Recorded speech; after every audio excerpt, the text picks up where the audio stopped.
হযরত আবু বকর সিদ্দিক, ওমরে ফারুক নবীজির সামনে একবার জীবনে আওয়াজ একটু ভারী করে লাইছে, উঁচা একটা কথার তর্ক করতে গিয়ে জোরে কথা কয়ে ফেলছে। আল্লাহ তাআলা আস্তা সূরা নাজিল করে বলছে, সাবধান। কিতা ঘটনা কিতা? কার সামনে কথা বড় করলা? এই কার সামনে কথা বড় করলা? সরাসরি আবু বকর ওমরের মতো সাহাবীকে বলছে, শোনো, বেখেয়ালিতে এমন ভুল করো না যে ভুলের কারণে হতে পারে সারা জিন্দেগীর আমল একসাথে শেষ হয়ে যাবে। আন তাহবাতা আমালুকুম ওয়া আনতুম লা তাশউরুন, অথচ টেরও পাইবে না।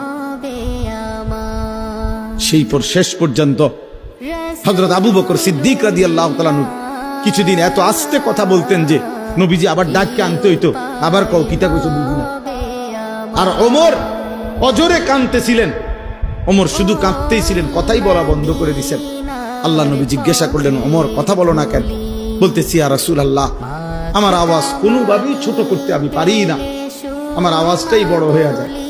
আল্লাহ তো আমার জিন্দেগীর আমল বরবাদ করে দিবে, আপনার সামনে যদি কথার আওয়াজ বেড়ে কি পরিমাণ ফিকির করছে। দোস্ত, সাহাবায়ে কেরাম এমনিতে হইছে। আখিরাত এত মামুলি মনে করে ফেলছেন আপনারা। আখিরাত মামুলি।